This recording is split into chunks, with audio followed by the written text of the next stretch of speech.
Бастай берейік. Ал, бисмилля. Кезекті подкастымызды аздаған үзілістен кейін бастап жатырмыз. Ал, қош келдіңіздер, жігіттер. Қош көрдік, бәке. Біраз подкастқа келмегелі біраз болды. Сәл жатырқаулық бар. Дегенмен қазір әңгіме барысында кішкене үйренісіп кетеміз. Дәстүр бойынша ұлылардың алаштықтардың сөздерімен бастап кетейік. Әлихан Бөкейханның әдемі сөзі бар екен. Білімге жақсы да жаман да жоқ. Білім алмас қанжар. Кім қолын алса, соның қолы салып қалса, жақсы жаманды айырмай басты алып түседі дейді. Сондықтан білімді де мақсатты да айқын қойып, дұрыс ниетте, дұрыс нәрседе пайдалану керек деген мағына ғой. Керемет. Және де дәстүр бойынша біздің демеушілерімізді айтпай кетпеске болмас. Ол софт кофе және де Софистрой. Алла разы болсын, рахмет сіздерге. Бізбен бірге Азу авто май ауыстыру орталығы бар. Ондан бітпей. Дұрыс. Көп рахмет, жігіттер. Ал ендеше қонағымызды таныстырып өтейік. Жаңаөзеннің тумасы, Жаңаөзеннің тұрғыны. Жаңаөзендесің ғой? Иә. Бір кездері Ақтауда жүрді. Бақытжан Абдуллаұлы.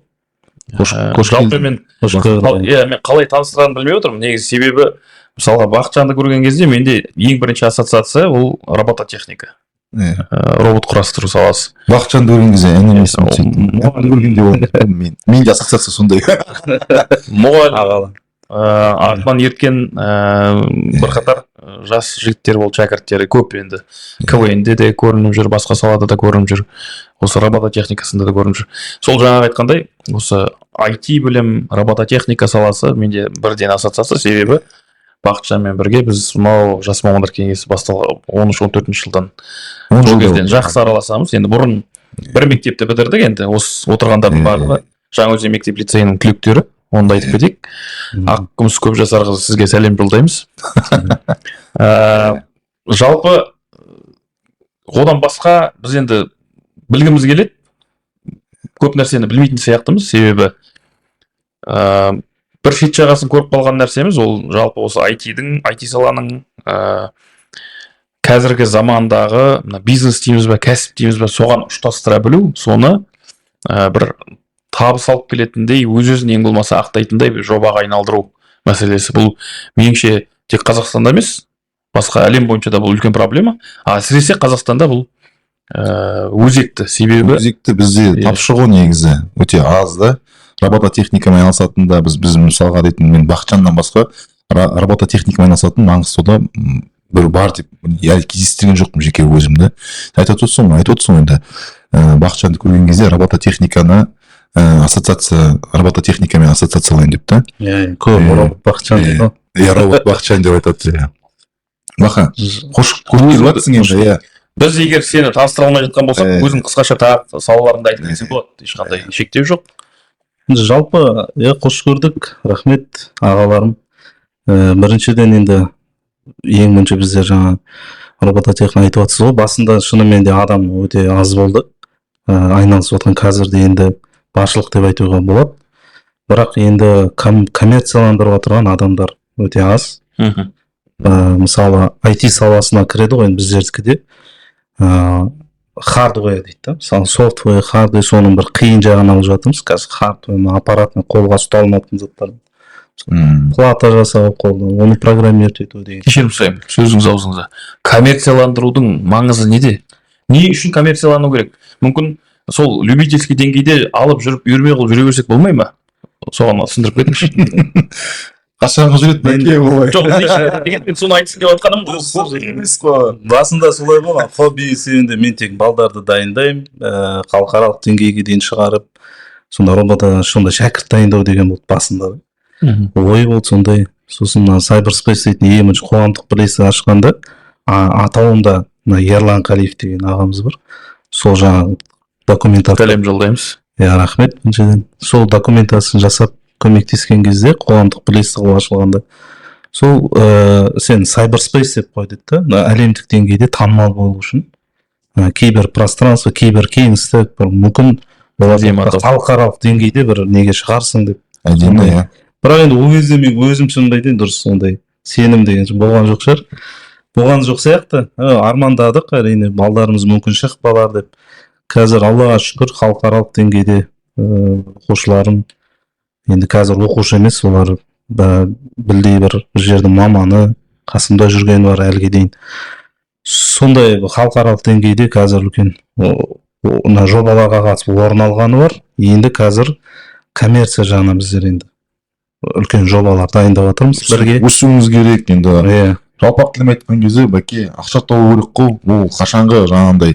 Енді әрине дұрыс, наукадан коммерциялық көп мемлекеттер ғылымнан ақша талап етпейді негізі, наоборот ақшаны құяды, мен білуімше да. Пока сол үлкен бір жаңағы бір деңгейге жеткеннен кейін барып, содан кейін барып коммерцияны алады да. Бірақ бұл біздің жігіттердің қазіргі деңгейі уже манағы жаңағы хоббидан кәдімгі өзің қалыпты жұмысына айналған болып тұр бәке, солай ма? Өте керемет. Менен көріп тұрғаным неге керек деген сұраққа. Сіз енді басқаша ойлайсыз. Не үшін коммерциялану керек?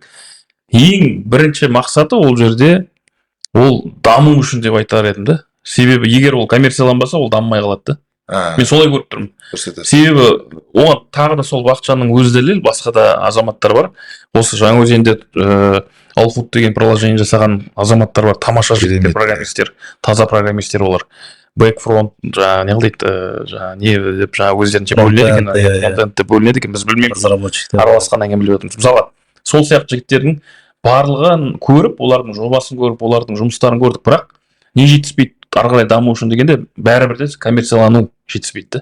Мысалы, Allfoodтың проектісінде ар жағында ол сол азғантай болса да жаңағы 4%-лық па өзінің жаңағы несі бар, мысалы азғантай болса да қаржы түсіп тұру керек. То есть қаржыланбаса мейлі оларды ешкім желание болмайды. Жоқ, мейлі мысалы шартты түрде айтайық, мысалы Бақытжан қазір Аллаға шүкір мұнай саласында қызмет жасап жатыр. Бұл мына жаңағы айтқан нәрсе ол хобби болды, басқа болды. Бәрібір де ол оған ұнайтын нәрсесі ол хоббидің деңгейінде. Енді кімнің айтқанын білмеймін, кімнің айтқан екені. Хоббиің жұмыс болса, жұмысың хобби болса, ол бақыт дейді да. Сол сияқты ол бәрібір де одан кете алмай жүрді, айналшықтап ол кетпейді. Мысалға кету ойда жоқ әзір. Кету ойда жоқ, себебі оған ол ұнайды да. Сондықтан бұған данный момент шынында керек тек қана бала шағаны бағу, күнделікті күйбең тірлік ол өз алдына жалақысы бар. Бірақ манағы саланы дамыту үшін бәрібір де оны коммерцияландыру керек. Бәке енді дұрыс қой, коммерцияландыру деп жатсың, коммерция деп жатсың, енді Бақытжан бауырым, бізге қызық болып тұрған енді бәкең сразу тек быка за рога дейді ғой, қазір коммерция жағын сұрап отыр ғой. Енді қазіргі таңда сіздің проекттеріңіз ішінде коммерцияланған проекттер бар ма? Яғни қандай направлениеда? Айтып жіберсең сол туралы. Енді бізде қазіргі ең бірінші біз енді осы коммерцияландыруды біз 21-ші жыл ма сол кезде бастаған шығармыз. Оған дейін тек шәкірт дайындау болды басында ойымыз. Содан ең бірінші неден басталды? 3D бізде тағы да бір командамызда бала болды. 3D моделированиемен жұмыс жасайтын да. Сол строительный компанияларға әлі черновой вариантпен тұрады. Мысалы қазір ол жасап отыр. Сол кезде уже с ремонтын көре алатындай соны. Сондайды ол басында содан басталды, ағырай өзіміздің архитектурное проектирование да? Мысалы ешкім дом салынып тұр, әлі не жоқ, бірақ жаңа дизайнерлер бар да, әртүрлі интерьер жасайды ғой. Солардың мысалы ұсыныстарымен үйін болашақты қалай көре алады деген сияқты да. Содан басталды. Ағырай біздің әлде нелеріміз бар ғой, плата бар жасайтын чиптермен, соны коммерцияландырып көрейік деген болды. Содан идея былай көрдік, смарт тақиямыз бар баяғыда. Смарт тақия туралы тоқталып кетейікші. Мәке, смарт тақия деген бір шулатқан бір проект болды. Көрмелерге барып. Ол енді тіпті жаңа мана айтқандай шетелге де шығып кетті да ол проект атағы. Яғни бір жаңа социальный проект. Себебі ана тақияның ерекшелігі сол. Жаңағы кімдер зағип жандарға. Сол туралы айтып кетсеңіз. Енді ең бірінші ол Жаңаөзеннен басталды. Ең бірінші бастаған кездерімізде идея болды. Бір арамызда бір жігіттің атасының көзі көрмейді. Содан бастап, соған осындай тақия істеуге бола ма? Болады. идея бар, осындай датчиктер бар, соны платамен әдемі қылып жасап программировать сол жерде сол жобаны жасадық. Бір азғантай уақыт кетті, көп уақыт кетті. Содан басталып кетті. Тақияның принципі қандай? Принцип көрмейтін. кедергі кездеседі, не береді, дызылдап. Оны вибрация береді. Вибрацияны біз неден алдық? Ұялы телефон ішіндегі мысалы. Бізде мотор кішкентай двигательдер бар кішкентай. Соны алдық та, соны кішкентай компактный басында 360 градус мысалы қай жақта кедергі бар, сол жақта 360 емес, тек алдында бұл. 180 градус деген сияқты. Сосын оны ары қарай дамытып, Назарбаев ары қарай дамытып кеттік. Жалпы бірінші сол смарт тақия солай басталды. Ары қарай ол дизайн өзгерттік, модульді кішкене жақсарттық, ішіне әдемілеп орналастыру, жаңағы аккумуляторын бәрін, бірінші версия әрқашан мынандай не болады ғой. Содан біз ары қарай соны дамытып, соны ойладық та басында.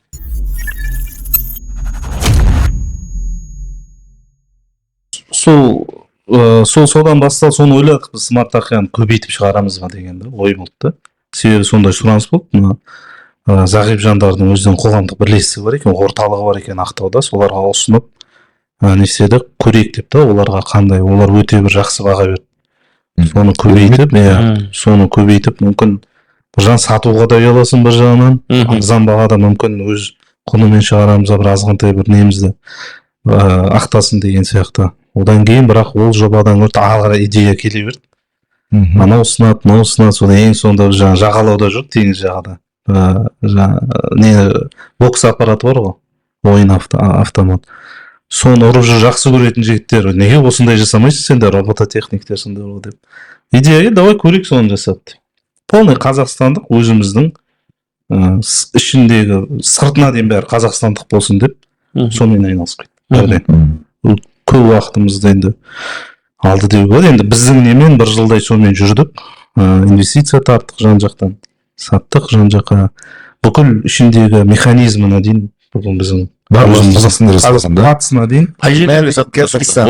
Көкшетауға, Шымкент, ішінде басқа жерлер. Қызылорда, Шымкент, Атырау, өзімізде Бейнеу бар, Ақтаудың өзінде біздер үшеу ма, төртеу ма сатып.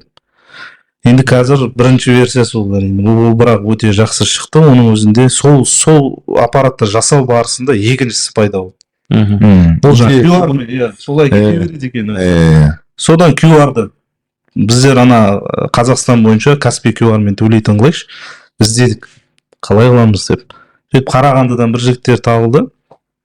QR-ны осыға заказ етіп, біріншісін солардан алып қондырып қойдық. Өзіміз жасай аламыз ғой деп. Сөйттік та, сосын бірден Каспиймен хабарластық. Олармен 2 ай Каспий банк, Каспий KZ. Солармен нелерін тауып шығып, сол бір отделы бар бізге API запрос, API өзі не дейді, API запрос дейді, біздің платамен интеграция жасайық деп. Оны 2 ай жүрді. Ең соңында бір кішкене қатты айтқасын, себебі оларға пайдалы нәрсе бір жағынан қараса. Сондықтан бір кішкене қатты нелер жүргеннен кейін айтылды. Біз сол переговордан кейін жақсы біздің программамызды интеграция жасадық солармен. Тамаша. Содан QR жасап кеттік, QR-ды көбейтіп кеттік. Оның принципі не ол? QR-ды отқанда оплата жасайсыз, ішінде платамыз бар, ішінде прошивкасы бар, өзіміздің программамыз. Каспиймен не жасауды, запрос жасап отырады. Секунд. Ақша төленбеді. Өзіміздің программамыз бар. Мобильный приложениесінде жасап қойдық, Грушан. Қанша түсіп жатыр, статистика бәрін көріп. Шартты түрде ол жаңа QR-ды отырғаныз, мына су аппаратындағы, кофедегі аппараттағы кеңейе берді. Сол QR ма? Мысалға Ақтауда мысалы жаңағы ауыз суын алу үшін мысалы тиын алып баратын едік. Мысалы қазіргі су аппараттарының барлығында QR бар, QR-мен төлейсіңді, ыңғайлы. Өте керемет, ол біздің жігіттердің жетістігі деп ойлаймын енді. Сол QR несін қою үшін, приложениесін қою үшін әрі мысалы Мойсамда да бар. Мойсамға қойдық. Соны адамдар, қанша адам мысалы соны қондырып жүрген адамдар мысалы не ма, бұл мекеме ма? Жоқ, біз өзімізде бір адам ғана оны жұмыс істей алады. Солай ма? Мысалы кім бос, мен барым ба, мен платный прошивка жасаймыз. Өзіміздің программамыз бар. Осы Жаңаөзенде почти өзіңіз істеп жүрген сол бәрін да? Қазақстан бойынша. Жоқ, қазір QR. Жоқ, бар, QR-ды қоятын басқа да жігіттер бар. өте аз ба, бірақ енді біздер 300-ден аса неге қойдық, жаңағы тек Маңғыстау емес, Астанада да бар, даже мына Шу қаласына да қойды, Таразға да. Тамаша. Алматыда КБТУ ерекшесі жаңағы неге қойдық, общежитиеда жақсы КБТУ. бизнес екен ғой ол да сонда. Жақсы деуге болады, иә. Мен де бір үлкен бір не алып келмейді, бірақ Жоқ, мына сөйлемнің өзі жүрегіңе жылу сыйлайды ғой. Жаңаөзендік IT мамандар Қазақстан бойынша Шу, Тараз, КБТУ университетінің, бәке кешіресің, КБТУ университеті қой енді, техникалық университетінің қандай не кәдімгі общежитиесінде стиральный машина бар ғой, соны ыстырғысы келді. Біз енді ол жақта да бір өте қызық, жаңа бір нәрсе қойған бір қызық қой адамға. Стиральный машина үшін ашып плата, өзгеріс енгізесің платасына. Қарап отырсың, басқа бір компанияның платасы, соған өзгеріс енгізесің. Бұраған кезде қанша не болу, бәрі есепте уже қандай модульді қолданамыз. Содан қолданды, әліге дейін жасап тұр, 2 жыл болды. Жаңа айтады ғой, маңғыстаулық жігіттер соның ішінде Жаңаөзен жігіттер мақтанған жақсы көреді деп жаңа бәзір. Неге мұндайда қалай мақтанбайды? Мақтанатын жерінде мақтанамыз ғой. Өте керемет Бақытжан. Осы Маңғыстау Жаңаөзен жігіттері туралы айтады ғой. Неге осы Жаңаөзен жігіттері осы алға спортта да, басқа өнерде де алға суырылады дейді да, суырылып жүреді дейді да. Сонда бір жігіт айтатыны, олардың уайымдайтын зат жоқ дейді да, олардың әке шешесі мұнайшы дейді да. Әке шешесі мұнайшы. Менің әке шешем мұнайшы емес мысалға. Мысалы мына жерде отқан Бақытжанның бауыржан әкелер мұнайшы шығар да. Жалпы мұнайшы, бірақ олар бірінші рахмет айтамыз ғой, бастаған кезде сөз естідік. Адамға айтайын деген балаға еркіндік керек сияқты, сондай барғанда. Басқа баланы жүктей бермей, басқа нәрсеге бір еркіндік беріп қойсаң, баланың өзі шығармашылықпен айналыса береді сияқты. Негізі Америка ғой вообще. Жалпы дұрыс айтасыз, менде басында еркіндік бергенде шығар біраз да. Ақша тап деп қатты басымды ауыртып, ондай ұрсып, ондай жасаған жоқ басында. Жастармен жүрмін, айлығым 35 мың айлық табасың мысалы да. Сондай кездерде де мысалы үйленгенсің, айлығың аз, бірақ енді айтқан кездер болды ғой, ондай бір ұрсып, қарғап, уайымдағаннан айтады ғой. Иә, уайымдайтын, семьяң бар, мына ромада мүмкін бір тұрақты бір жұмысқа кіршейші деп, иә деп әйтеуір сол саламен жүріп, Аллаға шүкір, біраз жерге жұмысқа кіріп алыппыз.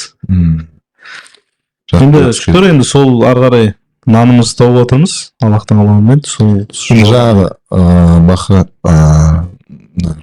көз көрмейтін кісілерге аппарат тақия ойлап таптыңыздар ғой. Мен бұл да мен дәрігер болғаннан кейін маған кішкене жақындау тақырып қой енді. Бірақ менің профилім болмағанмен де, бірақ маған жақындау. Енді біздің хирургияда қазір өте керемет робототехниканың саласының ең кәдімгі шаңы қайнап жатқан жері хирургия болып жатыр да. Негізі де бұны байқап қараған адамға, себебі қазіргі таңда көп оталардың барлығы оборудованиемен жасалады, аппараттармен жасалады, лапароскопиялық, эндоскопиялық жолмен жасалады да. Одан бөлек тікелей роботпен жасалатын аппараттар пайда болып жатыр. Пайда болғанда уже 25-30 жылдай болып қалды примерно. Бізге әлі ол аппараттар әлі келе қоймаған шығар. Мен жеке өзім естіген жоқпын келді деп. Мысалы Япониядан Da Vinci деген аппарат келген ғой. Енді Da Vinci дейтін аппарат, білетін шығар, осындай аппарат жаңағындай ортада отырады, науқасқа ота жасайды, бірақ ота жасайтын хирург дәрігер бұрышта отырады да, өзінің микроскопын, очкиін киіп отырады да, қашықтықта отырып жасайды.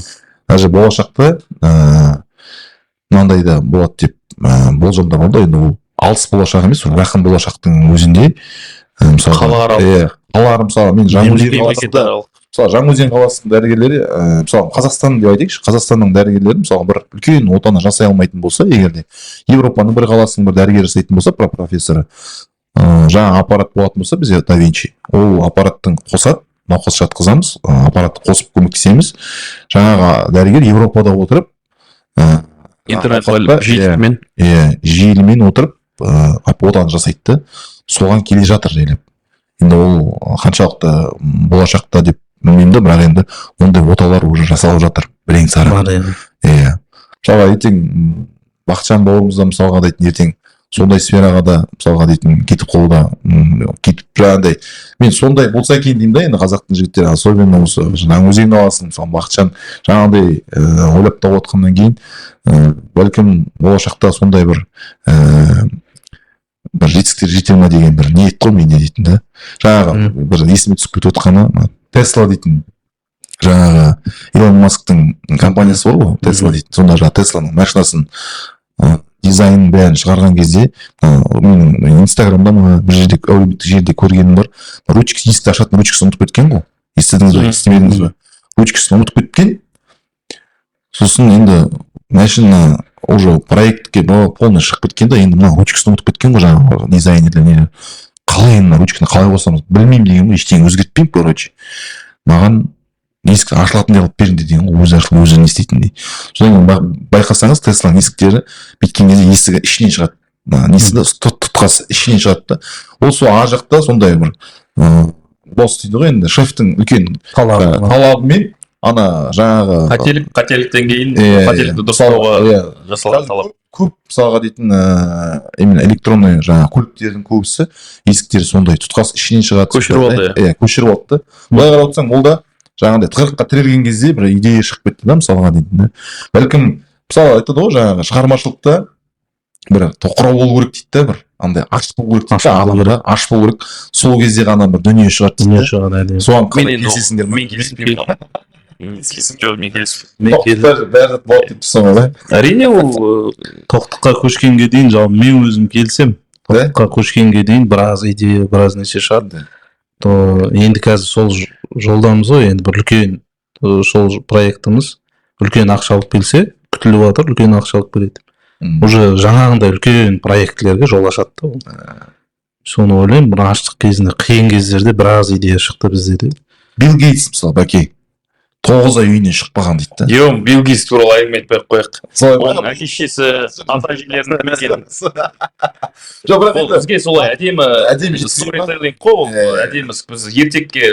кішкентайымыздан сенгіміз келеді қиял ғажайыпқа сенгіміз келеді Билл Гейтспен мысалы солай таныстырады себебі публикаға жағу керек ол да пиардың бір құрамы ол солай қылып көрсетеді өздерін сондықтан бізге айтпай ақ қояйық дейсің ғой иә жалпы пиарға жоқпыз ғой біздер қазақтар да шығара алмаймыз бір кішкентай дүниені олар үлкен қылып шығарады да біздерде көрінбей жатқан тұстарымыз көп жалпы да біздегі мақтанып кетіп жатсың үлкен мәселенің негізгі несі осы мына ғылым білімге қатысты оны Абай да жазып кетті да сол кезде ол біз мына бір нәрсенің артына бүйтіп тұрақты түрде тұрмаймыз да осы нәрсе біздің проблемамыз яғни мысал айтайын бізде оқушылар бойынша оқушылардың арасында халықаралық дәрежеде әртүрлі сала бойынша олимпиада болсын басқа да конкурстар болсын робототехника болсын Жаңаөзенде бар халықаралық жарыстарға қатысып жүрген бір топ балдар бар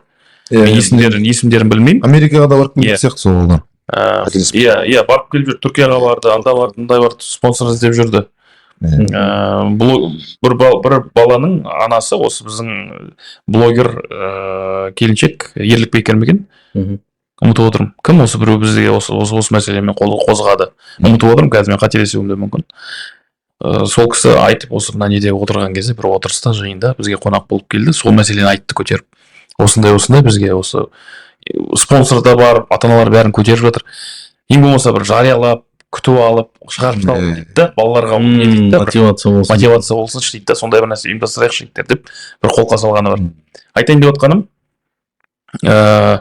сол оқушы кездегі былай жанып келеді де артынан неге өшіп қалады деген сұраққа ойланып көрдіңіздер ме мысалға да бірден өшіп қалады ғой мысалға да сол сұраққа мысалға қалай жауап бересіздер мысалы ойларыңызды айтып көріңізші қызық болсын енді ойыңызды білейін мысалға дисциплина жоқ деп ойлап тұрсыз ғой сонда да тұрақты иә ана нәрсені ана табандылық керек себебі әрбір салада табандылық керек әрине мысалға Хабиб Ислам Махачев мысалы командасыменен әкесінің салып кеткен дисциплинасы әкесі оны білімге 3 сөз бар ғой ана залда ілініп тұрған бірінші білім дейді тәрбие дейді екінші білім дейді үшінші ғана спорт тұр да осы нәрсені ол спортқа бірден білімді мына нені айналып өтіп кете алмайды бұны құрттайынан солай тәрбиелегенде ол ғылыми подходпен келеді. Енді ол бала спорттың ішінде де манағы тәртіппенен, тәрбиеменен және білімменен келеді да ана ішіне.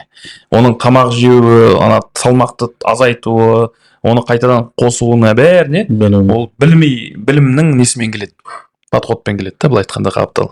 Сол сияқты мына ғылым білімде әсіресе табандылық, табанның бірі бар, тұрып беру керек себебі. Ал біздің енді ол мен оны бір кемшілік ретінде айтып жатқан жоқпын, жалпы констатация факті дейміз ғой. Жалпы адам солай да, ол табиғатында бар зат негізі бәке. Заңдылықтар жаңағы бізде емес те, жалпы табиғатында бар. Біздің менталитетте де бар сияқты. Баланы біздің менталитет керек та, балаға сену керек та. Мысалы Стив Джобста асыранды бала не болса да, өгей әке шешесі оған сенді да. Сабақта кейбіреулерінің идеально оқыған бала емес қой, мысалы несін оқып отырсақ. Сенен бірдеме шығады, сен бір үлкен бір аңыз адам болатынына сенді да. Сондай сияқты бізде әке шешеден болуы мүмкін, болмаса бір наставник дейді ғой, бір жаңағыдай бір сондай бір не керек шығар, сенетін да соңына дейін. Солай деп ойлаймын. Енді оны бір факторға тіреп қойған ол да дұрыс емес деп ойлаймын. Көп нәрсе әсер етеді, бірнеше фактор бар. Сосын енді жаңағы қазақ болғаннан кейін Құдайдың ісіне де біз не қылмаймыз. Яғни тағдыр деген нәрсе бар. Ол нәрсенің барлығы, бірақ тағдырдың өзін ықтималдылық бойынша мысалға қалай айтамыз? Құдай тағала еңбектенген адамға береді ғой енді. Ол себебін жасау керек қой, әрекетін жасау керек. Соны айтып тұрмын ғой мен жаңа, табандылық, соған қойым қайтпай сол жолда. Мысалға бізде мына нақты ғылымдар бойынша математика, физика, химия, мына біздің оқушылар деген өте жоғары неде, рейтинг бойынша, әлемдік рейтингте. Кәдімгі 10-дықтың ішіне Қазақстан кәдімгі кіреді. Программалаудан да, бағдарламалау мықты балалардың потенциалы. Енді мәселе неде деп ойлайсыз? Ол ары қарай, мысалы студенттік кезең бар, одан ары қарай бар. Неге сондай, қалай айтсақ болады? Мүмкін ол жігіттер ғылымды тастап кетпеген шығар, ғылымменен күйбең тірлікпен айналысып жатқан шығар, бұл ғылыми зерттеу институтында мысалға. Бірақ неге ол қоғамға, біріншіден өзіне, әулетіне, қоғамға бір жаңағы коммерциализациясы бар, елдің атын шығаратындай үлкен жоба ретінде бар, осындай нәрселерді ретінде көрінбей жатыр. Қалай ойлайсыз? Қай жерде қателік бар? Сіз бақсын, айтып тұрсыз бәрі. Жалпы мен ойлаймын, жаңағы мен айтқанға қосымша әке шешенің көмегі, одан кейін орта болса да, мысалы жаңағы тағы да келеміз, Apple компаниясы қалай шықты, олардың тұрып жатқан жерінің өзі военный база болған, ол жақта Intel бар, компаниялар мықты көптеген инженерлердің клубы болған, өздері келіп ақылдасатын. Силиконовая долина ғой қазір. Қазір Кремниевая долина. Сонда Кремний алқабының өзінде барлық сояққа жиналған, сонда ортадан көп шығып жатыр да. Сондай орта керек та бізге жиналған. Мен жалпы имидж арман сондай ол. Ортадан бастау да. Орта создать еткім келді басында. Мүмкін сондай мықтылар шығар. Мен өзім сол салада ары қарай тек шәкірт тәрбиелеу деп ойладым солай да. Солай сияқты не керек шығар. Өзің орта туралы айтып жатсың да.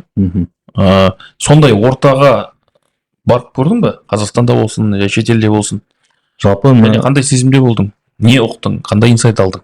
Қазір сондай ортаны жасағысы келіп отыр ғой бізде. Астанада Астана хаб бар да. Мысалы өзімізде ағамыз бар, Тимур Бектұр бар. Тимур Бектұрмен бірге жұмыста азаматтар бар. Тимур Бектұрмен сол ағамызбен өте осы жұмысты бастаған кезде қош келдің ғой. Қош келдің. Рамазан. Бізге Ақтаудан келіп жатыр енді қазір. Қыстың көзі қырау, жолдың қиындығы бар. Дегенмен аман есен жеттің ғой. Қош келдің, Рамазан. Қош көрдік болған. Рамазан деген Қойшыбаев Рамазан. Жалпы менің бір ары қарай мотивация болған адамның бірі. Көп айтам көп жерде. Себебі менің еңбегімді көрсеткен адам. Көп бәрекелді. Бір көрдім. Оған дейін қаншама тегін жүрдім. Осындай дайындаймыз, бүйтеміз.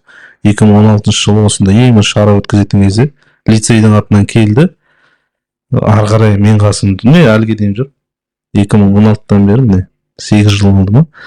Қасымда сол кезде несін көрдім, потенциалын өзіне біздің үйге дейін қонып кететін ғой. Мына жобаға ашып болды өте. Мектептегі кейбір сабақтар қызық емес. маған келеді, әлі есімде, үйге келіп тұрады, бәке сұранып кетеді, білмеймін енді қашып та кететін шығар сол кезде. Кәдімгідей жасай берейін шығар жобалар. Мен сосын не дайындап беремін, көзінше айта берсем болады, өтірік емес.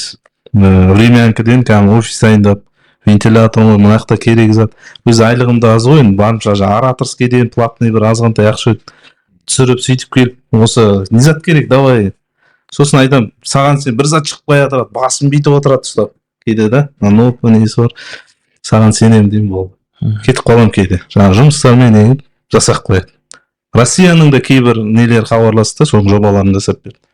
Қараусын, Россия негізі робототехника неге мықты программистер. Солардың жүрінді 10 класстың баласында да. Ой, промай. Сондықтан Рамазан, қазір үлкен. қош келіп жатсың. Мен есімім Мақсат болады, мен хирург дәрігермін. Бауыржан Бердібайұлы. Рамазан білеміз, танимыз. Бұл 16-17 жылдан. Көп адам таниды ғой енді.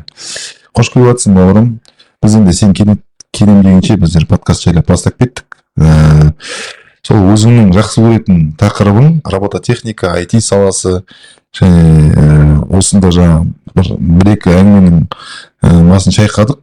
Өзің туралы бір Рамазан таныстырып кетсең енді, Бақытжан бауырым, сені таныстырып жатыр, енді жеке өзің таныстырсаң. Мен қазір 25 жаста, Маңғыстаудың Жаңаөзен қаласында туылдым 99 жылы. Сол 7-ші сынып, 6-шы сынып, вообще кішкентай кезімнен техникаға жақын болып, сол жақсы көріп, соларды жөндеумен, жалпы соны іске асырумен айналысып, соны жақсы көрсем айналысып жүрдім. Өзім әкем электрик.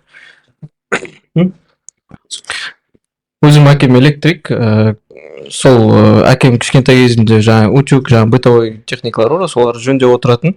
Соның қасында үйреніп шығып, қызығушылығым артып, өсіп, әкемді Алла береке берсін сабырмен, ешқандай ұрыспай барлығын түсіндіріп айтқан. Сол кісілердің арқасы. Одан кейін жақсы істің жақсылығын айт, нұры тасысын дейді. Бәкең менің алғашқы ұстазым осы робототехникада 10-шы сыныпта жарыс ұйымдастырып, соған қатысып, соның себебімен танысып кеткен болатынбыз. Енді Маңғыстауды шулатқан кісілердің бірі осы шәкірті. Мен енді Алматыға халықаралық жарысқа барғаннан кейін Алматыдағы маңғыстаулық мұғалімдер мені уже жарыстан шығып үйге барғанша танып отыр екен. Жаңағы Маңғыстаудың группасына тарап кеткен екен. Соншалықты енді дұрыс. Қателеспесем, Сүлеймен Демирелдің грантын ұтып алдың. Сүлеймен Демирел университетіне 30% жеңілдік ұтып алдың. Бірақ енді 30%-ға немей жаңағы Өзінің басқасына тақ. өзімде ұбт-ға дайындалып, енді мемлекеттік Қанағаттанған жоқсың да. мемлекеттік грант жеңімпазы. Одан кейін жаңағы білім шыңдап университетте Алматы энергетика және байланыс университетінде оқыдым. Бұл жерде оқып жүріп, жаңағы тоже өзіміздің жаңағы кафедраның лабораториясына жұмыс. Электроника және робототехника деген кафедра деп аталатын. Жалпы робототехника. Ондай жоқ сіздің кезіңізде. Факультет радиотехники и связи болып 3 факультет қоғасынан болған. Енді мына электроэнергетика. Енді бір ең қатты қуанған кезім осыған дейін кімге дейін шәкірттер, одан кейінгі шәкірттерде ондай болған жоқ, енді ұмытып кетті ғой. Мен оған ренжімейміз, главное ары қарай өз орнын тапса. Жалпы бірінші бізде қиналғанымызды, бірінші Алматыға барғанша қанша нелерді, платыларды жеткізу, алдыру көп проблема болды ғой. Анаған жалынамыз, бейтеміз. Сол барғаннан кейін сразу бәке орналастым. Любой затыңыз айта берің, жіберіп отырам. Сосын қандай проектілерді онлайн жасап отырамыз. Біздің кезімізде мен Алматыда оқыдым ғой, Алматыда оқыдық қой. Сонда ағаларымыз, нағашыларымыз машинаның запчастьін алдыртады ғой.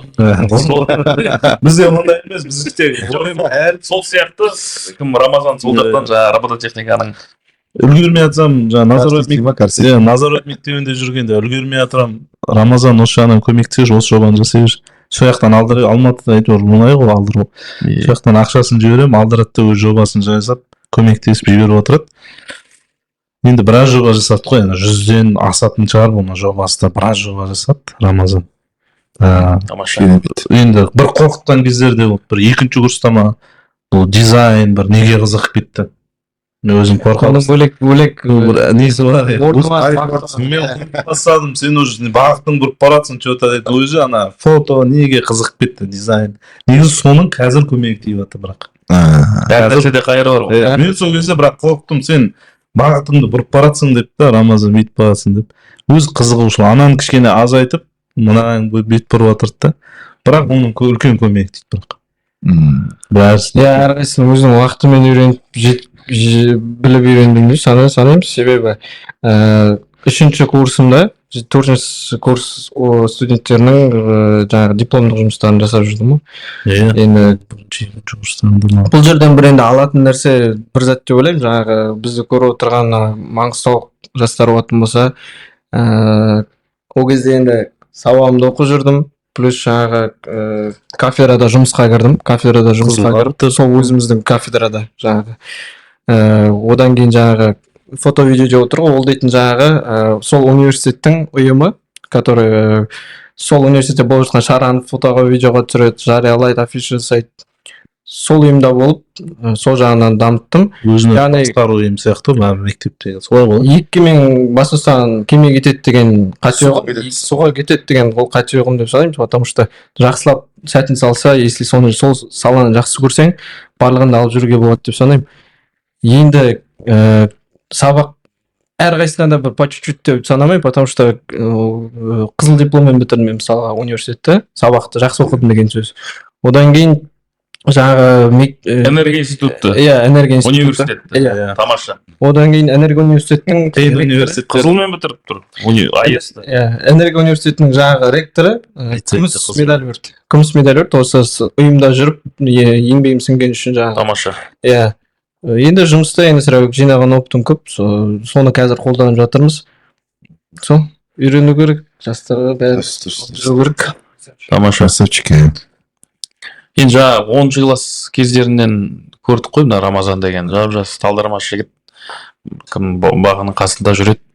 Біздер жаңағы курс ұйымдастырамыз, біздер де сол бола қойсыншы деп жүрміз ғой өзімізше. Тек көріміз ғой, Бақытжан танимыз, бола қойсын. Жаңағы не хабар, осылай. Әйтеуір бір саланы алып жүрген, және ол керек сала екен түйсігімізбен сезініп тұрмыз ғой, жүрегімізбен да. Ол нәрсені бір алып жүру керек осылай да. Жанашыр керек та. Жанашыр керек кәдімгі. Оған кәдімгі жаңа айтып отыр ғой, сарайдан бірдеме ұйымдастырып қойып, оған ұйқыңды бөліп, былай айтқанда сөйтіп жүресің ғой. И сол нәрсені көрген кезде, былай сырттан көрген адам негізі тамсанады да бір жаңа.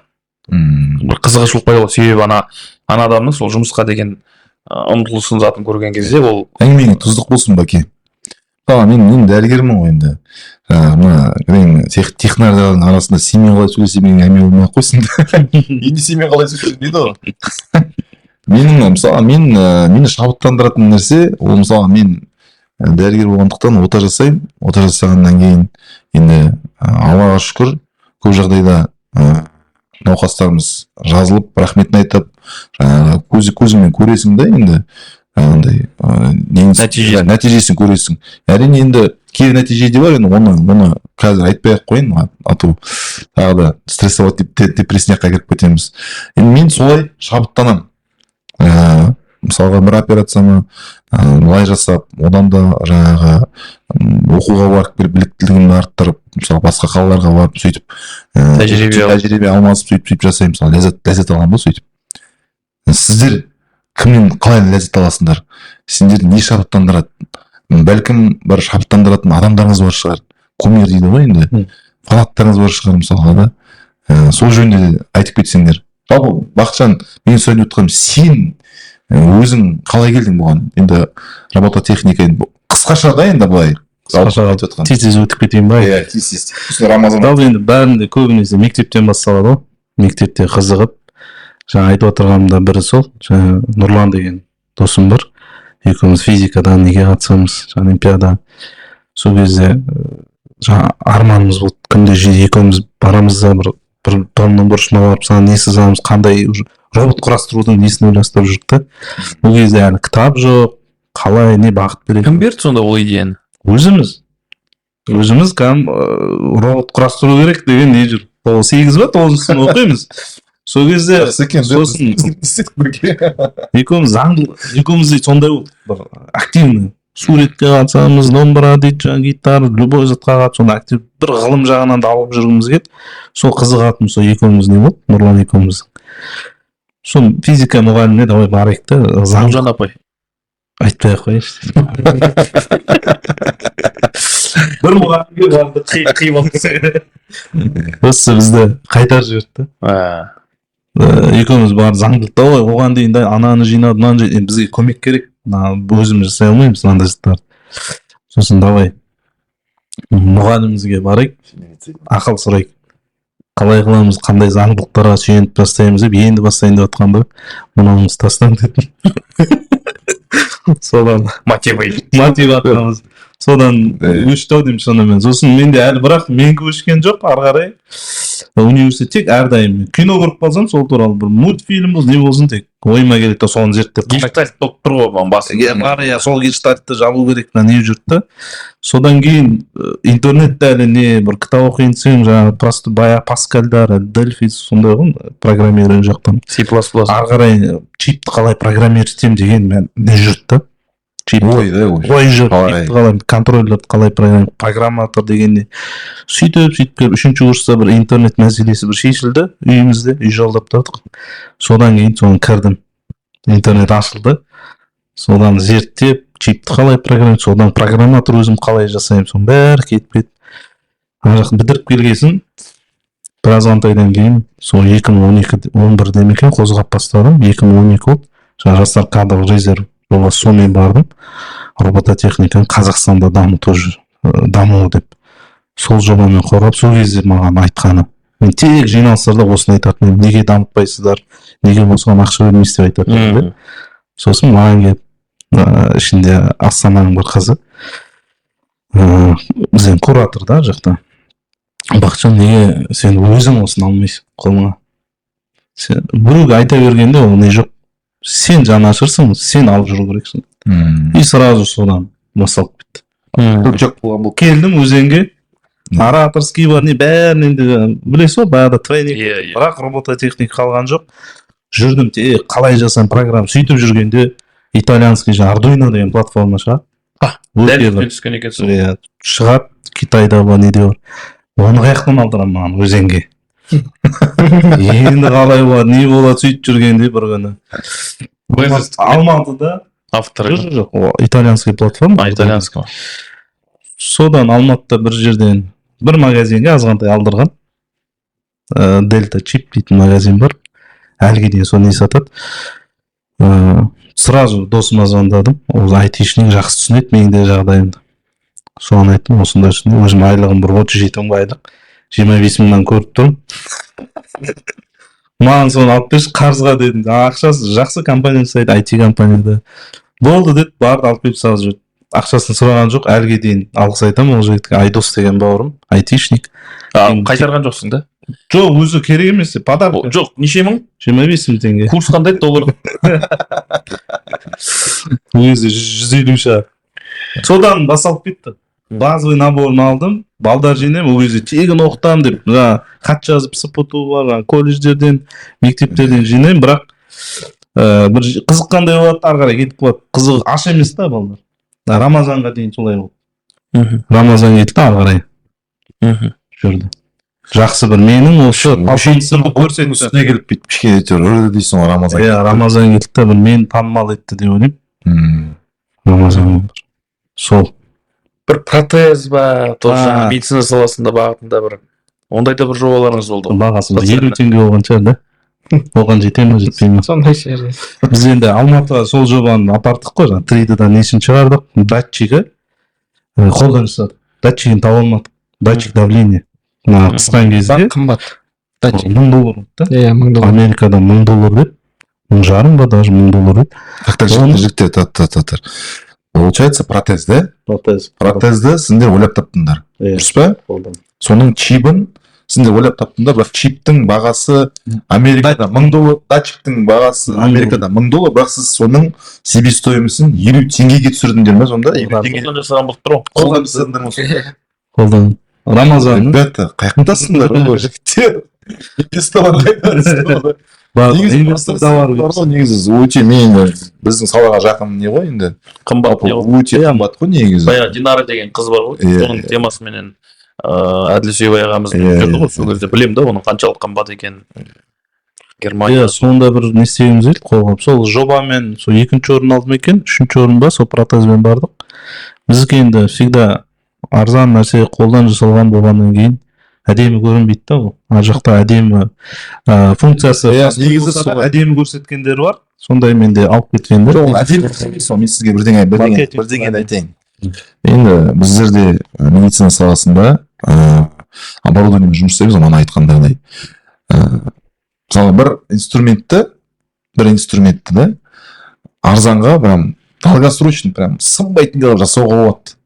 Мен оны көзім жетеді да ол затты, потому что менде робототехникадан алыс болған менде кейбір инструменттерді мысалға дейтін жаңадан сатып алғаннан соны жөндеп жүрдім келген жылдары да. Себебі өте қымбат. Ол компанияға арзан болған және арзанға сатып алған өте тиімсіз. Түсіндіңіз ба? Ол тез сыну керек. Мысалы сен операция жасадың, мысалы 10 операция жасадың, ол сыну керек те. Сол мекеме, мысалы алған мекеме, сол жаңағы расходник дейміз ғой енді, расходникті тағы да алу керек та. Ол постоянно сынып тұру керек. Ол заводқа да неге де жаңағы сондай болу керек. Ол сосын қымбат болу керек. Мейлінше қымбат болған сайын ол дами береді да. Ал жігіттердікі енді арзан, ол на самом деле дұрыс зат негізі. Былай ниетке келетін болсақ та арзан адамға қол жетімді. Бірақ бизнес тұрғысынан ол тиімсіз да, бизнесмендерге тиімсіз да ол дейтін бәке. Түсіндіңіз бе? Мен түсінгенім, мен соны көріп тұрмын тек қана. Дұрыс па бәке? Енді ол жақ біздер андай инвесторлардың алдында қорғаған жоқпыз да, біріншіден. Сіздікі дұрыс негізінде. Бірақ біздердікінде ол жақта енді жаңағыдай шығар, шынымен дизайнның сыртына несіне бәріне критерийлерден бар да. Визуалды сыртына қарағанда тартымдылығы. Сондай жақтар бар, бірақ 3-ші орын алу деген 18 мемлекеттің арасында ол да жақсы. Халықаралық ба? Ол бар қолдан жасады, датчиктан қасымызда сондай проект болды, олар сұрады, датчик енді әдемі не болып тұр. Қанша қалдыңыз мына датчиктан? Америкадан $1000 деді, $1.5 деді, сондай доллар. Біз енді ішімізден енді былай қараса күлдік десек те болады. Бірақ олар орын алған жоқ негізінде. Бізде басқа проектлер бар. Ол жақта көптеген. Бізде басқа проект 2-ші орын алды, осы жобамыз 3-ші орын алды. Оның алдыңғы жылда Инсаракім 1-ші орын алды, робот официант жасап. Сондай да, жаңағыдай қолына баланыкін жасадық қой, біз кесттен төмен жоқ. Сондай баланы кигізетіндей қылып жасадық та біздер, кішкентай баланыкін.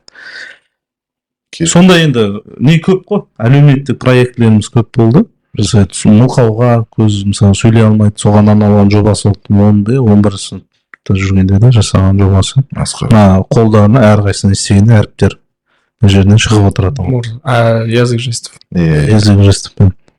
Тамаша. Саған кезекенде сен келесі сұраққа жауап берсең манағы изначально. Не үшін қалай келдің енді бұған? Енді әрине қалай келген кішкене қысқаша тарихын айтып кеттің ғой. Жалпы бір затты мысалға мен жеке өзім мысалға спортзалға мынандай жаңа бәкеңнің айтқан дисциплинасы бар ғой. Дисциплинаны өте ұстау қиын да негізі. Дисциплина ең бастысы дисциплина ғой. Бір затты тұрақты күнде істей беретін нәтиже болады да. Түсіндіңіз бе? Мен солай деп сенемін да. Сіздің жағдайда Рамазан, сізді осы робототехникамен күнде айналысу әрине шаршайтын кездер болады ғой енді. Бірақ не шабыттандырады сізді? Шабыттандыратын сол жаңағы кім емес, жаңағы сұраққа жауап табу шығар бұл жерде. Шеше алмаған жұмбақтарды шешу, жұмбақ емес қой енді, ол жерде жаңағы бірден жасалмай тұрады, соны жасап, соның нәтижесін көру просто. Оған ешкім келіп қарағаны, біреудің айтқаны қатты маңызды емес, просто мен ана барьерден өтіп кеттім ба, кәдімгідей шабыттандырады. Дұрыс. Әдемі жауап деп ойлаймын, бәке, келісесіз бе? Не айтып едім? Қысқа дегенде де точно жауап беріп отыр да. Давай енді жақсы неге плюстарды айтып отырмыз ғой. Мен минустар туралы, проблемалар туралы айтайықшы. себебі мәселені қозғау керек қой. Сіздер қозғамасаңдар, осы тақырыпты ашып айтып жатқан кезде қозғамағанда, қай кезде қозғаймыз да? Мысалға мен кеше осы жақында Тимур Бектұр ағамыздың телеграм каналында бармын. Сол арасында бір жазып отырады, постын шығарып отырады, жаңалықтарды салып отырады, әзіл қылып салып отырады кейде өту үшін. Сонда бір несінде айтады, осы робототехника туралы бір айтып кеткен несі бар да маған. Сонда дейді, мына елді аралап қарап көріп жүрмін дейді да, енді оқып келді жақында. 10 жыл бұрын бізде дейді, Лего платформасында былай айтқан, енді масса дейді, айтайықшы, оқушылар, жалпы студенттер соның негізінде робот құрастырып жүрді дейді. Әлі сол негізде екен дейді, негізгі масса. Бір 2-3 жыл болған шығар, енді Arduino деген платформаның анадан артықшылығын айтып жатыр ғой. Не екендігін енді міне түсініп жатқандар пайда бола бастады дейді. Әлі Arduino өз тұғырынан көтеріп жүрген жоқ. Ал 3D модельдеу, оның бұдан кейінгі ары қарай этаптар бар ғой, үлкен салалар. Оны енді айтпаса да болады дейді да. Бір өкінішпен жазып жатыр да, бір қалай болады сонда бұл дейді да, біз сонда елдің артында жүре береміз бе осылай деген сияқты. Енді ана Бостонда болды, неде болды. Шетелде, әлемді көріп келе жатыр ғой. Мысалы, Boston Robotics деген компанияны білесіз ғой. Анау Dynamics деген ит робот бар, анау қарумен ататын да солар шығарып берді, ана пистолетпен атып жүрген роботты. Енді ол монтаж, бірақ солай бар жатыр. Бірақ енді анау нені сақтау, баланс өте әдемі. Анау акробатикалық элементтерді өтіп, бүкіл дистанцияны өтіп шығады, секіріп, айналып, робот кәдімгі. Жаңағы Robot Dynamics па? Boston Dynamics па деген компанияның несі. Сол жаңағы университеттің жанындағы не ғой, институттар ғой. Сол сияқты осы мәселені айтып кетейікші. Қалай мәселе? Енді көпшілікке түсініксіз Arduino дегенне, Lego дегенне. Енді оқушылар қазір шамамен осымен айналысып жатқандар, олар түсініп отыр.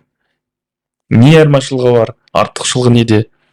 Не үшін керек ол? Arduinoдан басқа қандай тағы басқалары бар? Бұл жерде ең басты айырмашылығы екеуінің Lego өзінің атайтып тұрады education. Lego education деп тұрады. Яғни ол тек қана жаңағы оқытуға арналған. Жалпы білім беру. Жалпы білім беру бойынша. Ал Arduinoмен реально мәселелерді шешуге болады. Реально проблема бар ма, робототехниканы шешуге бола ма, сол Arduino арқылы шешуге болады. Шектеу жоқ, құрастыра бересің. Фантазиямен шектеледі. Ал енді жаңағы балаларды, оқушыларды және басқа да массаны жаңағы реальностьке кішкене робототехниканың иісі келу үшін хотя бы мен ойлаймын показуханы алып тастау керек шығар деп. Потому что ана жерде дейтін мұғалім өзінің оқушысы жетістікке жеткендігі туралы оған сол мотивация да. Потому что оған мектеп директоры айтып қойған деген сияқты да. Сен оқушың орын алу керек деп. Одан енді әңгімелесу керек, қазір Маңғыстаудың көп мектептері әлі күнге шейін жазады. Осындай проект береді, жасап бересіз ақшасына деген сияқты. Отказ беремін. Оны оқушы жасаған жоқ. Оны көп жағдайда мұғалім жасап береді. Болмаса басқа адам жасап береді. Оны алып барып кейбір мұғалімдер де жасамайды. Біздің тағы бір шәкіртіміз бар. Ол қазір сондаймен айналысып кетті. Коммерциясы соңдерге проект жасап береді, ақшасына өзіне кәдімгідей жағдай жасап алған. Жаңағы MacBook'ын алып алған, жаңағындай iPhone'ын алып алған деген сияқты. Енді ана жақсы тұрған оқушыларды елестетіңіз, өзі жасағандар бар. Мен сияқты бір саған. Ал ана жерде жаңағы ақша жасатып келген. Енді ананы ересек адам, білімді, опытты адам жасағаннан кейін, мынаны оқушы жасағаннан кейін разницасы 20-ге болады ғой.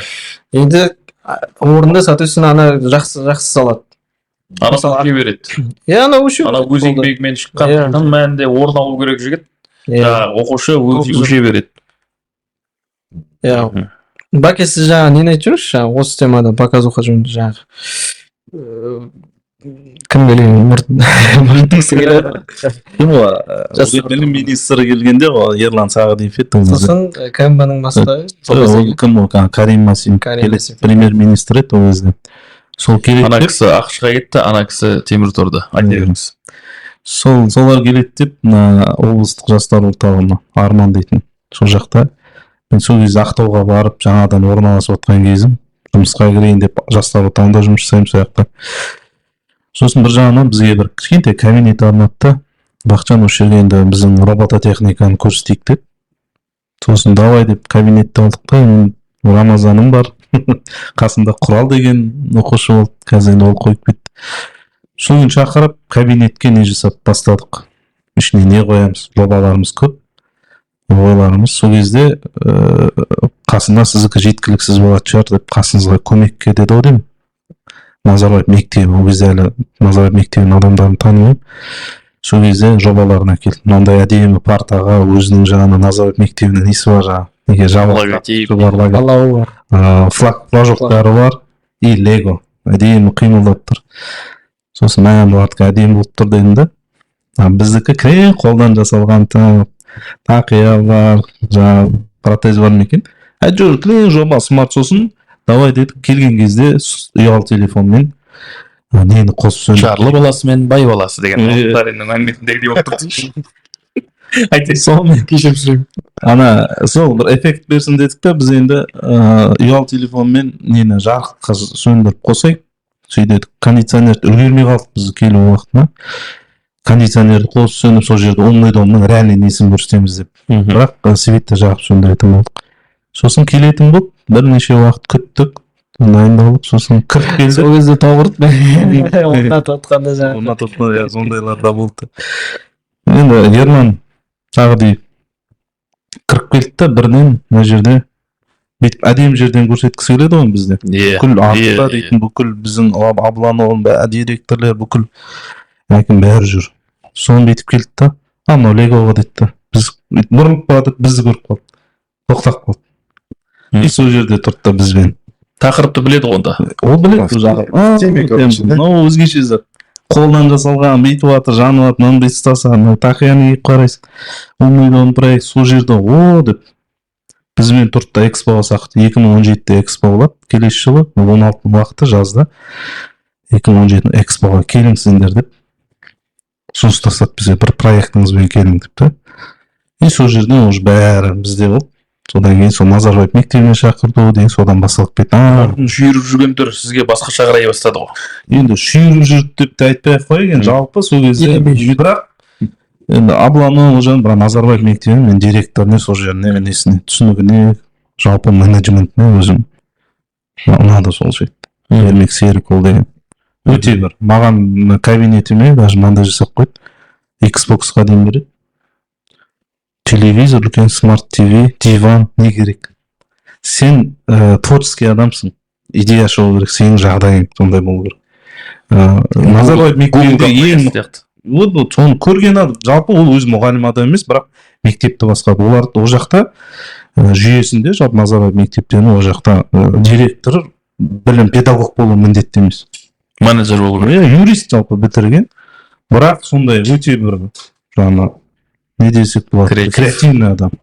Сондайға дейін қойып берді. Ойын ойнайсың ба, өзің біл. Уақытыңды да маған свободный қойып қойды. Келесің, түнімен сондай болғанда мен түнімен де жасайтын едім. Айлығым аз қарамай, түнімен жасайтын. Жалпы сондай бір, жаңа кім айтқандай? Не еді сұрақ? Сұрақ сол неге сол жастар орталығы мысалға біздің жастар осындаймен айналысып жатырған жастар деген сияқты қылып бізді бір күнге шақыртып бірақ қарай сондай болды иә. Ар жағынан енді кісілер енді ілетін адамдар іліп кетті ғой, бірақ соның өзінде де сондай адам высокопоставленный человектер келетін кезде шақыртады да. Осындай тағы бір оқиға болды. Мен өзенде жүрмін, Назарбаев мектебінде 05 ставкамен жұмыс жасаймын. Жаңа тек 3-6 жылында барып тұрам. Сол кезде бір күні телефон қосқашам 20 сообщение келіп отыр. Аблану Акимовтан, Назарбаев мектебі соққан. Сөйтіп келгенде біздің Нұрсұлтан Әбішұлы ол кезде келіп Ақтауға келеді екен бір сапармен. Сол кезде алдын ала дайындық болады ғой, өзінің аппаратынан адамдар келіп, сізде көрсететін жаңа не бар деген. Анан айтқанда бір робототехниктер айтып қалған ау деймін. Содан мен іздеген. Ойбай, сосын бір кезде звондаған, жаңа айтайын деген Назарбаев мектебі. Сен бізде жасаймыз деп айтасың ғой дейді. Абланы Сен бізде Астын, иә, бізбен де бірге жұмыс жасадық та бүйтіп, Акима бәрі не бүйтіп жатыр. Бірақ енді көрпені тартып жатыр дейсің ғой. иә тартып жатыр мүмкіндігінше. Соны жаңағы показуха дегенде сол ғой айтып отқан. Енді бәрібір бізді нетермелеп бүйтіп айтпаймыз, көмектескен мұғалімдер, директорлар болды көп. Гимназияда ол кезде Зина Орысбайқызы деген бір жағдай жасап кәдімгідей бізге көмектескен, шара ұйымдастыруға көмектескен, сондай болды. Сондай жаңағыдай айтамын, барғаннан кейін кім назар Өзенде қазір жас мамандары бар деп атап кетсеңіз болады. 17-18 жыл.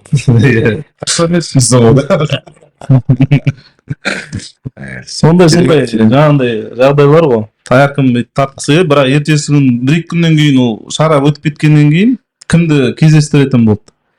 Бір кезде сол жерде звондап, мен акиматта отырмын, давай оқушы болсын деді. Ағай түсінікті, өте жақсы. Маған оқушыны әкеліп берін деді. Сол жерден кімді директормен бірге алып келді ғой. Директор сопровождение жасайсың деді. Рамазанда өзеннен алдырды директормен. Аблан аға да? Демалыс, даже демалыста жүр директор. Кәдімгі Аблан аға Машина көлік жалдап кімді әкеліп, сол жер сондай болып, білмеймін, период робототехникаға уақыт болмайтын болды ма, содан нені қысқартып тастады. Содан кейін ұмытылдық қой жалпы.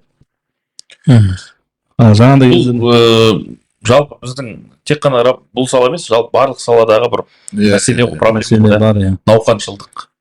Бір науқан болады, президент, премьер-министр бір нәрсені сұрайды, сол кезде сұраған кезде тыпырлайды, бір там білмеймін, 1 апта, 2 апта, 1 ай деген сияқты. Одан кейін болды ұмытылады да. Жайт енді минустар ғой, манада айтып отыр. минустарды күшті айналып шыққан сияқтымыз енді. Енді Бақытжан, Рамазан, енді Бақытжанға мынандай сұрақ. Неге Рамазан сияқты оқушылар, шәкірттерің, қазіргі оқушылар аз?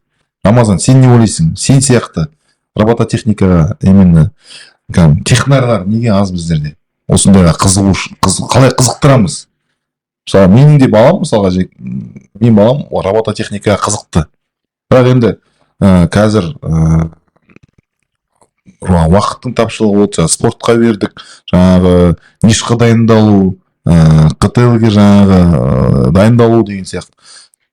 Қазір дейтін, менен де жұмысы көп сияқты оның да, былай да, енді балаға бос уақыт беруге болмайды дейді ғой, бірақ енді сондай дайындықтармен жүр. Бірақ ол өзінің робототехниканы жақсы көреді.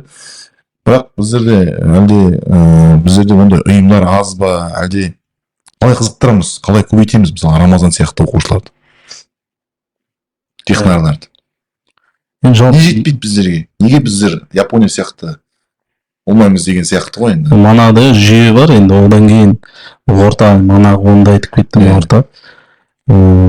Себебі Рамазаннан кейін де бір тағы бір шәкіртіміз бар. Қазір 2-ші курста, ұмытпасам. Бесентте 2-ші курс. Сол да бір не жүргенде түнімен жүреді қасымызда, ол да сөйтті Ақтауда жаңа Рушан жасап отырған кезде қасымызда жүрді. Мен оған үнемі, бірақ ол Рамазан, қатты бір Рамазан сияқты болмады, ол бірақ ондай үнемі тек мотивация беріп жүруім керек болды. Тек сондай болды. Себебі әке-шеше жақтан ана сынып қала береді. Әке-шешесі ұрсады, не қаңғып жүрсің, осындай дейді. Содан кейін мен әкесімен сөйлестім. Балаңыз осындай, кәдімгідей мотивация беріп, әкесіне жоқ, дұрыс онда деп. Негізінде бар, меніңше, әке-шеше ең бірінші немен айналысу, соның ұстазымен де байланысты болу керек деп ойлаймын, жалпы. Баладан бөлек. Енді Рамазан бөлек не де, басқа да балалар бар. Үнемі сонымен байланыста болып, сол ортада жүргенде қандай көмек керек, сонда не істеу керек. Одан кейін екінші ортада кәдімгідей үлкен қызықтыратын әдемі орта керек. Заманауи. Хаб керек, заманауи.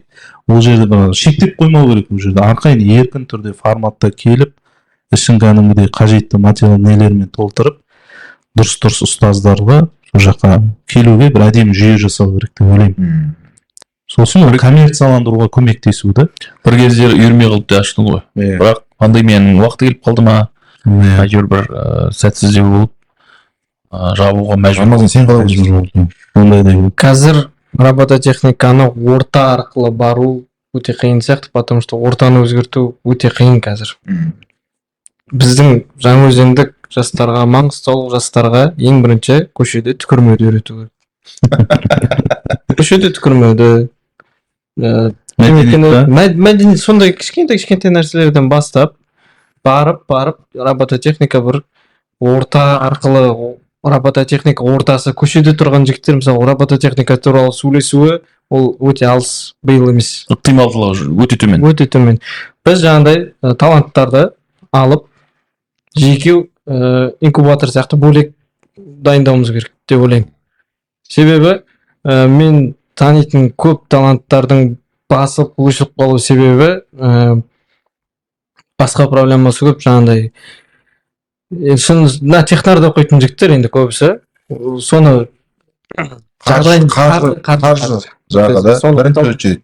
Жақсы, екінші қандай мәселе? Семья болу да? Аш болу керек деп едіңіз ғой жамана.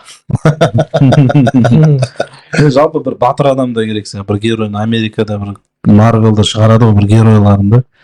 Ол сияқты бізге бір адам керек. Сондай бір бізге бір қазаққа бір Илон Маск керек сияқты да. Илон Маск болмаса да бір единорог дейді ғой жаңағы. $1 миллиард жеткен IT-де өзім бір сондай несі бар, термин бар. Единорог дейді. Мысалы Telegram, Россияда Яндекс шығады ғой. Сонда $1 миллиард жасаған компания. Сондай бір $1 миллион жасайтын үлкен бір не керек. Чтоб солар үлгі болатын да. Сол орталық сол ашса, соған еліктейтін адам ойлай болыңдар. Соңғы жоқта келе жатып деп ойлаймын. Өзім сенем соған. Алла қаласа. Жаңа Рамазанның бір несінде айтып қалды ғой. Мәселе бар үйінде деп та. Үйдегі мәселе сосын жалпы мәдениет туралы айтып кетті. Тәрбие деген мәселені қозғап кетті ғой. Негізі жалпы да негізі арт жақтағы келатыр. Себебі бар ғой. Негізгі нәрсе жаңағы айналып келіп сол ата-анаға келіп тіреледі да. Мысалға алысқа бармаймыз, дәл осы жерде отырғандарымыздың мысалға ата-анамыз ғой. Енді Рамазан әлі үйлендің ба? Солай ма бар екен? Онда бәріміз ата-анамыз. Енді осы жерде сұрақты, ата-ана ретінде біз мысалға сол пайдалы ма робототехника? Пайдалы да. Сол робототехниканың сол балаңа жұғуына, робототехникамен қызығуына ықтималдықты арттыру үшін сен не істедің деп мысалы өзіміз сұрақ қойшы, қанша уақыт бөлдік сол балаға? Сонымен отырып бір нәрсе, жаңағы мысалға Рамазан айтты өзінің жаңағы қалай келгенін айтқан кезде, ол робототехника емес, бірақ ол база. Электротехника, механика деген база.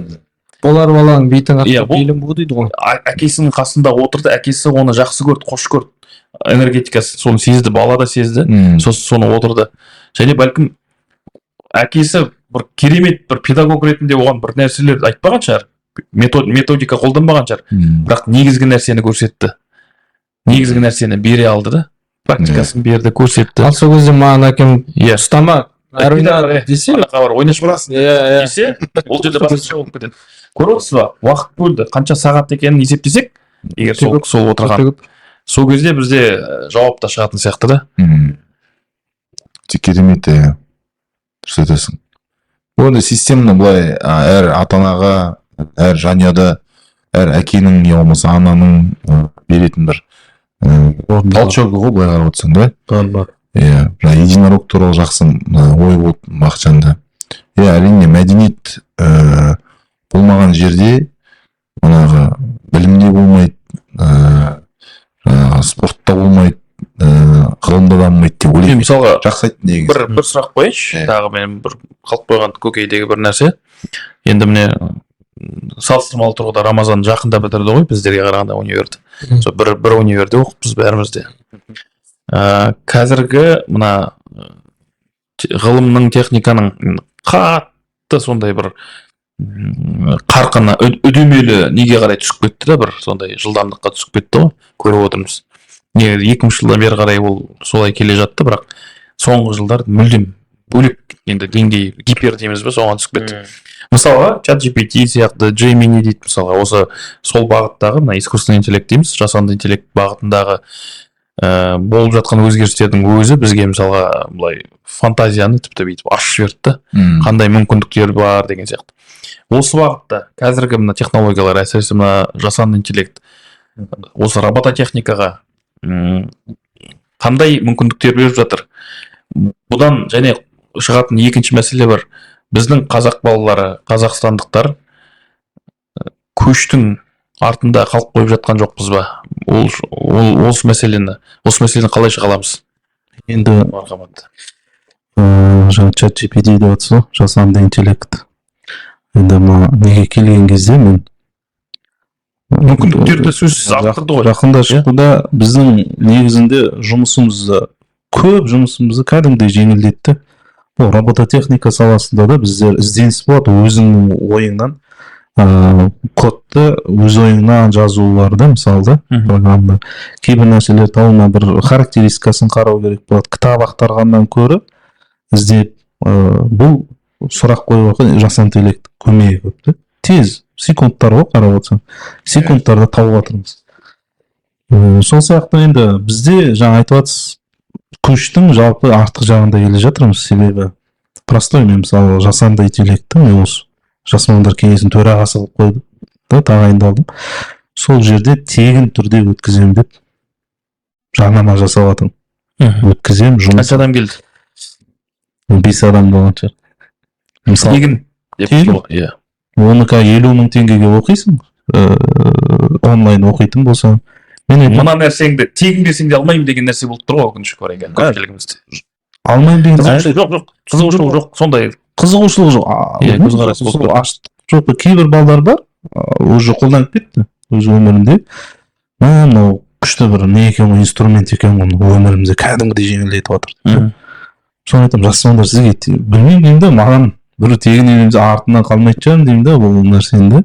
Біреу бірдеме тегін үйретемін десе, артынан қалмауға тырысасың, өзі қызыл не болса, жаңа бір нәрсе болса да. Соны жұмысыңды жеңілдетеді деп отырмын да.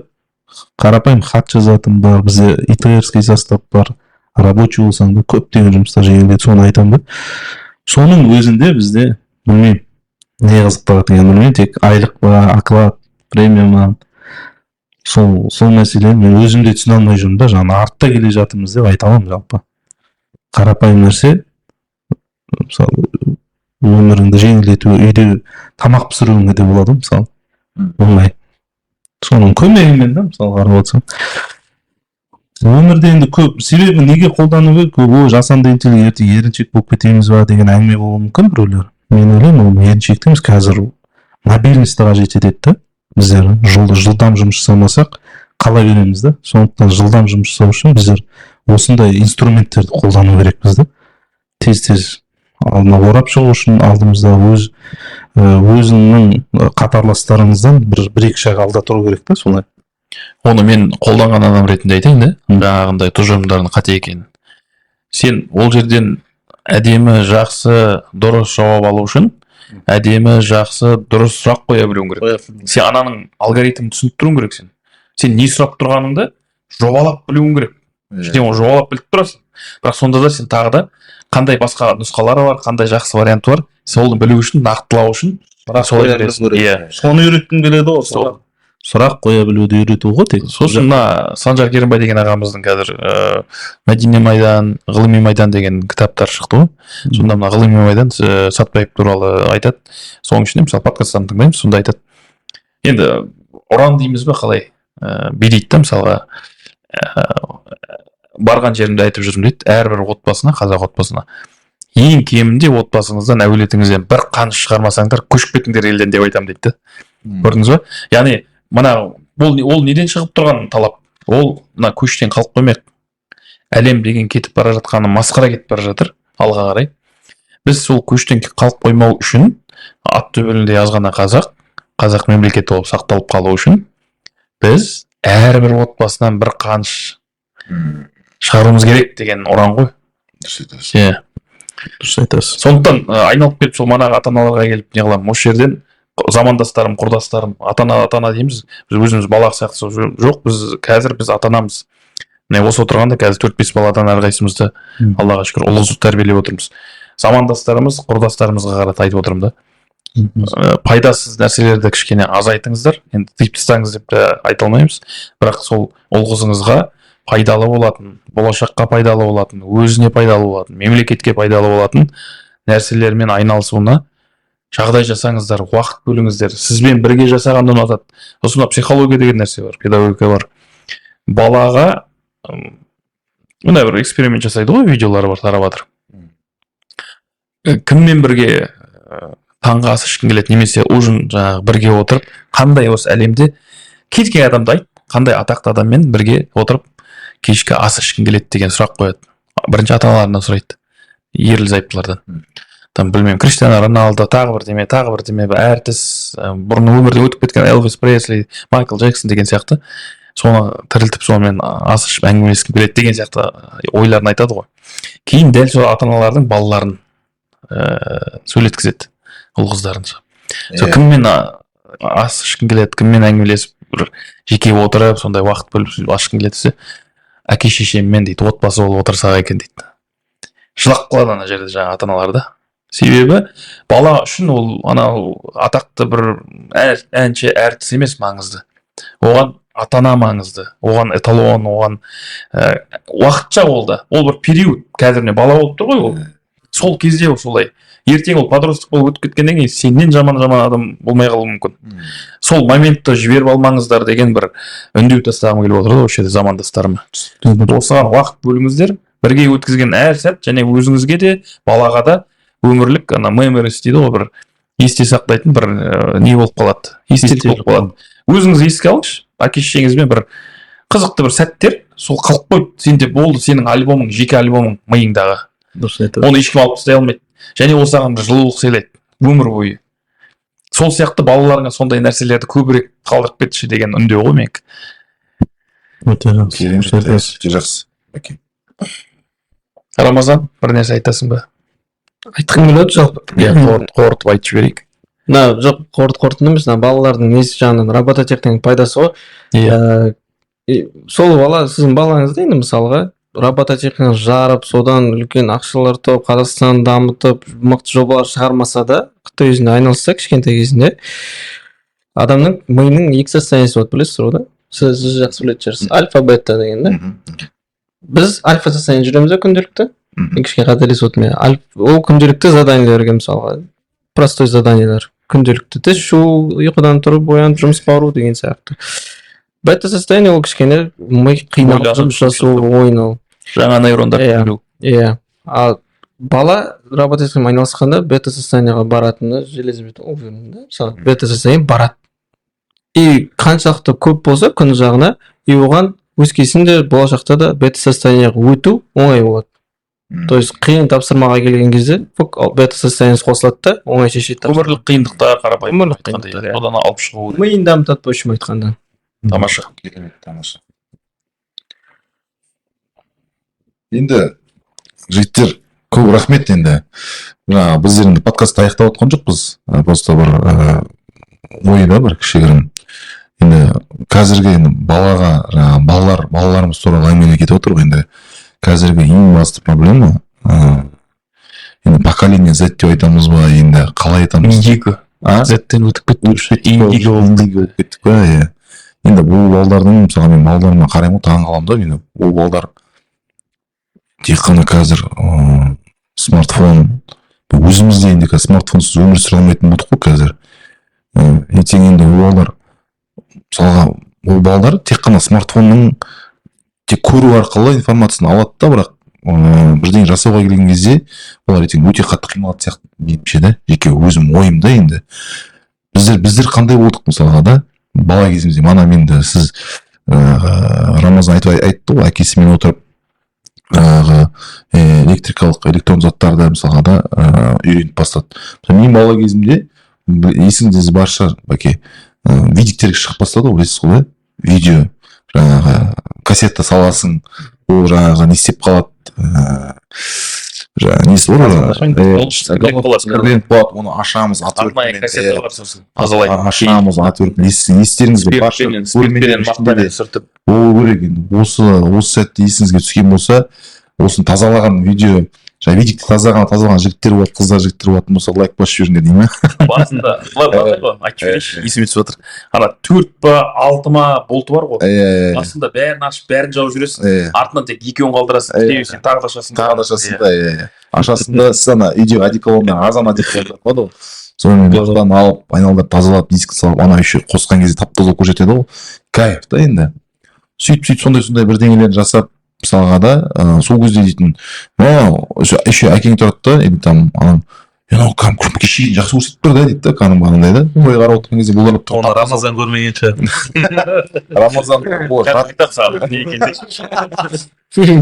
гостиница семьямен барған кезде жаңағы телефон тұр да кнопочный телефон телефон дейтін жоқ қой қазір кнопочный телефонды бүйтіп не дейді да түсінбейді да менің мамам да не дейді да айтамын телефон ғой деймін да телефонда осындай болды да бүйтіп деген дауыс тыңдап тұр ғой дейді да еще жаңағы видеосы да бар менде дейтін да мысалы сол балдар қалай болады мен даже миыма келмейді да олар ертең қалай өмір сүреді екен деймін да мысалға барлық зат оларда мысалға искусственный интеллект любой зат оларға доступны ғой мысалы интернет бірдеңе керек болса да қазір тек кнопканы басып жібереді да бәрі алдынан шығып тұрады деген сияқты ғой енді қалай болады деп ойлайсың да болашақ оған да жаңа айтқандай үйде өзің әрбір ата ана қадағалап әрине бермесе өте қиын себебі мысалға әсіресе мына жер үйде тұрады мәкең сіз қаладасыз ғой жер үй ғой да жер үй Рамазан жер үйдесің ба жер үйде тұрғандарға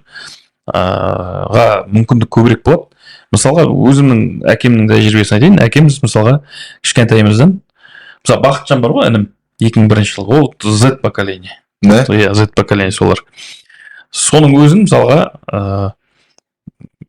кішкентай кезімде маған да солай ғой енді мысалы жер қаздырады бір бетон құямыз бір шеттерге да жер үйдің жұмысы бүйтіп білесіздер қора саламыз сондан квадрат метрін есептеу кубын шығару ана қанша балшық кетеді деген сияқты құдық қазады құдықтың ана несін кубын шығарып алып кел маған дейді ол тапсырма береді бітті уақыт беремін деп и соны ана есептеу ана мысалға математикада физикада қолданып жүрген Геометрияда иә мысалы сенің формулалар бар ғой соны практикада қолмен ұстап ананы бүйтіп есептеп база ғой енді элементарный нәрсе мысалы кішкентай класстан оқушы кезден сөйтіп баулуды жаңа айтқандай ол да бір мына жаңа айтып жатқандай мышление бета состояние қалып келу себебі былайғы кезде сен оны ойланбайсың мысалға жаңағы әдемі мысалдарменен мысалға мына бір сайттар бар екен әдемі мына формулаларды нелерді түсіндіретін басқаша альтернативный әдістерді соларды біз оқуымыз керек та бірінші кезекте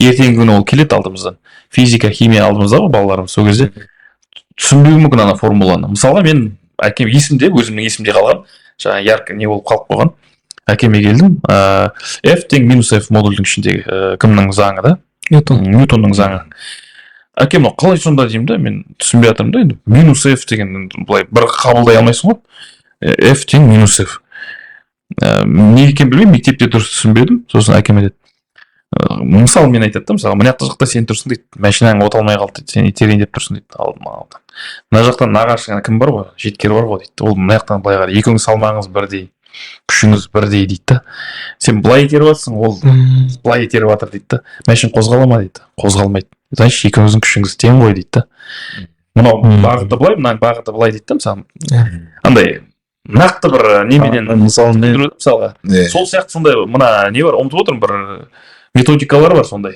ана формулаларды сондай қарапайым адамға визуально себебі баланы қазір біліп жатырмыз ғой что баланың вербалы болады визуалы болады аудиалы болады бірдеме болады оказывается талдау керек ол баланы бірінші тест жасап та мысалы мына КТЛ-да мына қазір соңғы мектептерде баланы анықтап алады себебі оған восприятиясын анықтап алғаннан кейін барып оған ана программа жату үшін да оған бізде ондай зат болған жоқ қой мысалы біз класс 30 бала короче іліп алдың алмадың бітті ғой мысалға повестан қалып қойған сияқтысың ғой ілініп кеткендер кетті солай 5-6 бала мысалға да отличник болып сол сияқты бәке есіңізде ма екеуміздің айта кетейік біз бауыржан бердібаев екеуміз сыныптаспыз бізде ондай кішігірім тарих физика сабағында енді тақтаға салып ол кезде енді біздерде андай инструменттер ештеңе болған жоқ бірақ біздің ойша двигатель вечный двигатель ойлаған бәке есіңізде ғой да вечный двигательді якобы ойладық та ойлап таптық та якобы да магниттердің көмегімен жоқ ана суды бүйтіп жаңағы как фонтанның несі ғой енді есіңізде ғой да бәке да есімде жоқ екен в общем су тартылып тұрады да ана мысалы ана бактан суды бүйтіп сорып неге шелекке құйған кезде айналып барып өзінен өзі кетіп тұрады ғой.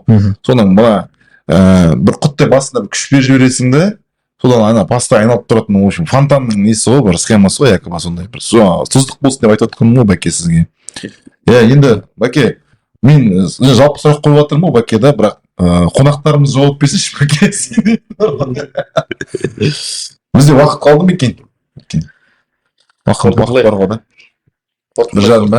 Давайте қорытындылайық. Бәке, жаңағындай ойларыңыз. Енді Бәке, не ойлайсыз? По идее, нормально әңгіме айтылды. Өте жақсы әңгіме айтылды. Мына жерлер. Не істемек керек деген сұрақ қой.